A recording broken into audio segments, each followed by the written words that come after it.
बिस्मिल्लाहिर्रहमानिर्रहीम अस्सलाम वालेकुम वरहमतुल्लाहि वबरकातुहू। नाज़रीन, चाइना के एम्बेसडर जो इसराइल में थे उनकी पुरस्रार तौर पे मौत हो गई है। इनिशियल रिपोर्ट्स के मुताबिक बताया ये जा रहा है कि वो नींद में ही मर गए हैं, यानी वो सो रहे थे अपने घर और अचानक उनकी मौत हो गई। याद रखें, उनकी फैमिली उनके साथ नहीं होती। सो ऐन मुमकिन है कि वो अकेले रह रहे थे और अपनी रिहाइशगाह पे मौजूद थे, सो रहे थे और सोते सोते उनकी मौत वाक़या हो गई। चाइनीज एम्बेसडर डू हुई 2 दिन पहले माइक पोम्पियो पे तनकीद करते हैं। मैं आपको इसका थोड़ा सा बैकग्राउंड बता दूं और आपको थोड़ा सा ताकि समझ लगे कि क्या मुमकिन तौर पे हो सकता है और क्या इसराइल कोई गेम खेल रहा है या क्या अमेरिका जो है वो इसराइल और चाइना के ताल्लुकात खराब करना चाहता है, क्या मामला चल रहा है। नाज़रीन, ये शुरुआत होती हैं चाइना की बिड की वजह से, जो इसराइल में दुनिया का सबसे बड़ा समंदरी पानी को साफ करने का जो मंसूबा है, जो प्लांट है, वो चाइना को मिल सकता है। इस पर अमेरिका को तशवीश है। चाइना की इतनी हैवी इन्वेस्टमेंट और इसराइल के प्रोबेबली मेजर चंक पानी जो उसे सप्लाई होगा उसका जिम्मेदार जब चाइना हो जाएगा, तो अमेरिका को यह लगता है कि यह स्ट्रेटेजिक जगह है जहां पे वो प्लांट लगेगा और वहीं कहीं करीब अमेरिका के फौजी मफादात भी हैं, शायद कोई बेड़े का भी मसला है। अमेरिका नहीं चाहता कि चाइना का वहां पे समंदर में इन्फ्लुएंस हो इसराइल में, और वो एक इंपॉर्टेंट स्ट्रेटेजिक जगह है। आपको बताऊं इसकी थोड़ी सी और कि अमेरिका कितना इस बारे में सेंसिटिव है। जब तुर्की ने S-400 मिसाइल सिस्टम, जो एंटी मिसाइल और एंटी एयरक्राफ्ट सिस्टम है, वो जब उसने तुर्की ने खरीदा रूस से, तो अमेरिका ने F-35 राप्टर जो तुर्की के साथ प्रोग्राम चल रहा था वो तुर्की को उससे निकाल दिया।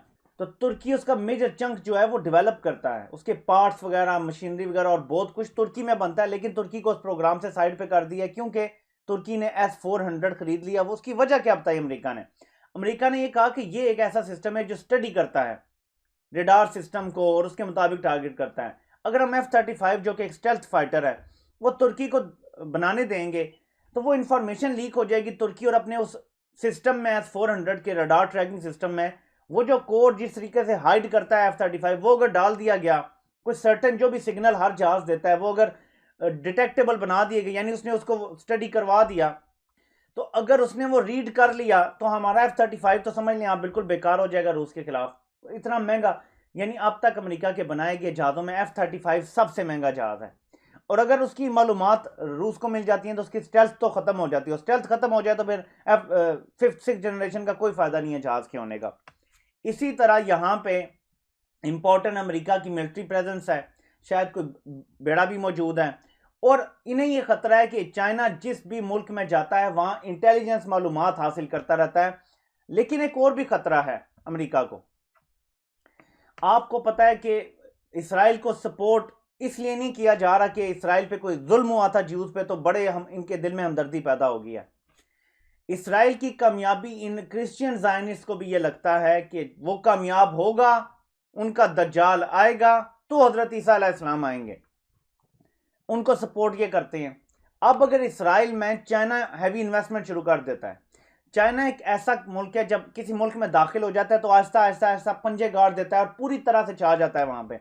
पाकिस्तान में शुरू हुआ CPEC और आप देखें बिजली के मंसूबे और ऑरेंज ट्रेन और हर तरफ जा रहा है, और अब मजीद चाइना यहाँ अपनी इंडस्ट्री लाएगा और अपना स्टेक पूरी तरह से इस मुल्क में डालेगा, और फिर बहुत सारी पॉलिसी मेकिंग जो है वो चाइना की मर्जी से हो रही है। और अभी भी जो आपने CPEC के चेयरमैन लगाए हैं वो चाइना की मर्जी से लगे हैं कि कोई ऐसा बंदा हो जो ये ना हो कि इधर हुकूमत गई तो फिर चेंज हो गया, एक ऐसा बंदा जो फौज से अभी रिटायर हुआ है उसको लगा दिया गया, असद उमर फॉरवर्ड आए, उनका भी हुआ मामला। तो ये सारा कुछ अगर आप देखें तो चाइना अपना जब कहीं फुटप्रिंट बढ़ा लेता है तो फिर पॉलिसी मेकिंग में वो इन्फ्लुएंस शुरू कर देता है। अमेरिका को ये डर है कि अमेरिका के मफादात जो हैं उनको नुकसान पहुंचेगा, लेकिन एक तरफ इसराइल है जो चाहता है कि हर तरफ से टेक्नोलॉजी, इन्वेस्टमेंट और सब कुछ आए, क्योंकि इसराइल अमेरिका का भी नहीं बनेगा कभी भी। इसराइल को इससे कोई फर्क नहीं पड़ता कि कल को अमेरिका तबाह हो जाता है। इसराइल ने अपने आप को देखना है, अपनी ताकत को देखना। अब ये चाइनीज एम्बेसडर की बात कहां से आई? माइक पोम्पियो ने विजिट किया है इसराइल का, और कोई 2-3 दिन पहले से ये मामला जो है वो ज्यादा उठा हुआ है, जिसमें माइक पोम्पियो ने जिक्र किया है और इसराइल को भी ये कहा है कि होशियार रहें, चाइना से ये मतलब छुपाते हैं मालूमात, मतलब उनकी सिक्रेसी के हवाले से जो ओपन बातें वो इसने, लेकिन अंदर खाने माइक पोम्पियो ये मैसेज लेके आया है CIA की तरफ से, और अब उनकी अपनी गवर्नमेंट की पॉलिसी है कि चाइना को इन्वेस्टमेंट ना करने दो इधर, और चाइना को ये जो प्लांट लगा रहे हो तुम दुनिया का सबसे बड़ा, इसमें चाइना को ना तुम जो है वो ठेका लेने दो। इस पर जवाब दिया चाइना के ये जो एम्बेसडर डू हुई, इन्होंने कहा जी कि अमेरिका जो है वो बात करता है, हम पे इल्ज़ाम लगा रहा है कोरोना वायरस के हवाले से, अभी तक कोई साइंटिस्ट ये प्रूव नहीं कर सका कि ये कहाँ से आया है। और नंबर 2 जो है वो ये जो वाटर प्लांट है, फिल्ट्रेशन कह लें आम अल्फाज में, यानी खारे पानी को जो है वो मीठा करने वाला जो प्लांट लग रहा है, इसके हवाले से भी उन्होंने सख्त तनकीद का निशाना बनाया माइक पोम्पियो को। अब अमेरिका ने अगर इनकी जान ले ली है, यानी इनको सोए में किसी तरीके से मौत का शिकार कर दी, क्योंकि आजकल तो ऐसे तरीके आ गए हैं कि बंदा मर जाता है और अगर रात को मरा है 12-14 घंटे हो गए हैं तो वो जो आपका पता भी नहीं चलता, आपकी ऑटोप्सी रिपोर्ट में पता भी नहीं चलेगा कॉज ऑफ डेथ क्या है। ऐसी चीज़ें आ गई हैं जिनसे नेचुरल जो है ना हार्ट अटैक हो जाता है। तो अमेरिका कर सकता है इसराइल और चाइना के रिलेशनशिप सबूताज करने के लिए, क्योंकि जब इस तरह की हॉस्टाइल एजेंसीज ऐसे काम करती हैं तो वो थोड़े से ब्रेड क्रम्स छोड़ देती हैं किसी दूसरे को फंसाने के लिए। लेकिन इसराइल क्यों ये करेगा? अगर इसराइल करेगा, देखें इसराइल का मफाद इसमें है कि दुनिया में कोई सुपर पावर ना बचे।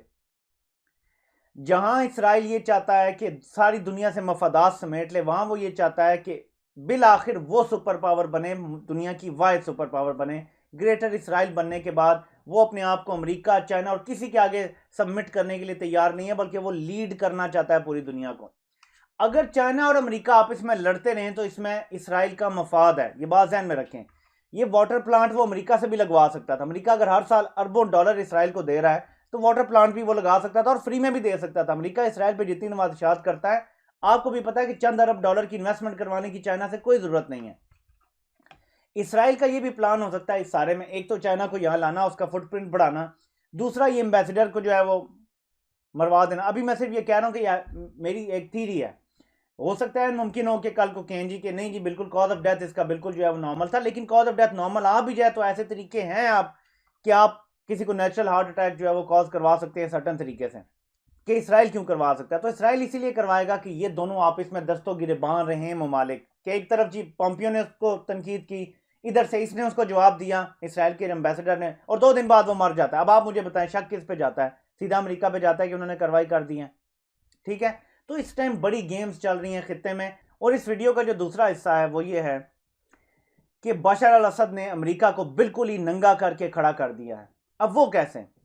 बशर अल असद ने जो दाइश के लोग गिरफ्तार किए हुए हैं उसकी फोर्सेस ने, उन्होंने वीडियो बयान उनके रिलीज करवा दिए हैं जिसमें वो इकरार करते हैं कि हमने कार्रवाइयां अमेरिका के कहने पर की, नंबर 1, अमेरिका की मदद से की, नंबर 2, हमें लॉजिस्टिक, वेपन्स, हर चीज गुजरने के रास्ते वहां पहुंचाना, ये सब अमेरिका कर रहा था। अब अमेरिका जो दाइश और आईसिस की बात करता है कि हम उससे लड़ रहे हैं और ये दहशतगर्द हैं और ये वो एक्चुअली उनको यूज कर रहा था, ये तो सबको पता है, हम जानते हैं। लेकिन वीडियो प्रूफ उनके एतराफी बयान बशर अल असद ने रिलीज कर दिए हैं, ये मिडिल ईस्ट मॉनिटर जो है वो रिपोर्ट कर रहा है।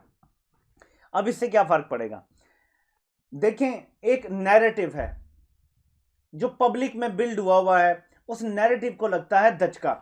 वो वक्त गुजरने के साथ साथ उसकी ताकत जो है उसमें आपको कमी आती हुई नजर आएगी। और अब मैं ये सोचने पे मजबूर हो गया हूं, फिलहाल इस पे बात नहीं करते कि ये कोविड-19 कोरोना वायरस जो है ये बनाया किसने या आया कहां से या जैसे भी है, लेकिन अब मुझे कुछ ऐसे लग रहा है कि चाइना इस वायरस के आने के बाद इस आइडिया पे काम कर रहा है जिसमें दुनिया को दिखाने के लिए इनफ सबूत ना हो, लेकिन उन्हें पता चल गया हो कि ये वायरस पहले अमेरिका से आया था और अमेरिका ने चीन में पहुंचाया है। और क्योंकि ये दोनों कंट्रीज जो हैं वो हॉस्टाइल हुई हैं एक दूसरे के खिलाफ माशी तौर पे, चाइना को अमेरिका नुकसान पहुंचाना चाहता है और चाइना अमेरिका को नुकसान पहुंचाना चाहता है। ऐन मुमकिन है कि जब ये वायरस डिटेक्ट हो चुका था उसके बाद जानबूझ के चाइना ने, क्योंकि चाइनीज बहुत सारे स्टूडेंट्स अमेरिका में, फिर बहुत सारे लोग वहाँ जा रहे हैं रिसर्च करने के लिए और बहुत कुछ जान के कुछ लोग ऐसे भेजे हों वायरस के साथ, जिसकी वजह से आज पूरी दुनिया में सबसे ज़्यादा केसेस और अमवात अमेरिका में है। चलें केसेस की तो समझ आती है, उन्होंने टेस्ट ज़्यादा किए हैं, अमवात भी सबसे ज़्यादा अमेरिका में है। इकॉनमी को सबसे बड़ा धचका भी अमेरिका की लगा है और आगे फर्दर भी लगेगा। अमेरिका में चंद कंपनियां billions and hundreds of billions of dollar lose कर चुकी हैं, कई जो है वो कंपनियां बंद हो जाएंगी। इस टाइम अमेरिका में बेरोजगारी जो है वो एक बुलंद तरीन सतह पर पहुंच गई है बड़े अरसे बाद। अमेरिका की मैशत को नाकाबिले तलाफी नुकसान पहुंचा है। On the other hand China जो है वो दोबारा से खुल गया तकरीबन पूरा, फैक्ट्रियां फुल उसमें चल रही हैं। तो चाइना ने ये हॉस्टाइल टेक ओवर बेसिकली कर लिया दुनिया की इकॉनमी इस वॉरफेयर के तहत। ये भी मेरी एक थीरी है कि ऐन मुमकिन है चाइना ने बदला भी अपना ले लिया है, स्वीट रिवेंज जिसे कहते हैं। और आज अमेरिका जो है वो अपनी कह सकते हैं कि घुटनों पे आ रहा है और अमेरिका को समझ नहीं आ रही। और इसीलिए यही वजह है अमेरिका जो बार बार इल्ज़ाम लगा रहा है ना कि चाइना से पूछो, चाइना ने ये किया है, उनके पास भी कोई इंफॉर्मेशन है लेकिन वो ये साबित नहीं कर सकते कि ये वायरस शुरू चाइना से हुआ है। वो अगर इसमें जाएंगे तो कहीं ना कहीं चाइनीज भी निकाल के रख देंगे कि वायरस एक्चुअली शुरू शायद अमेरिका से हुआ था, पहले अमेरिका ने गेम की, चाइना ने सिर्फ उसका बदला ले लिया बस। तो नाजरीन आपसे इंशाल्लाह ताला फिर मुलाकात होती है। अल्लाह पाक आप सबका हामी नासिर हो। आप सबके सुनने का बहुत बहुत शुक्रिया।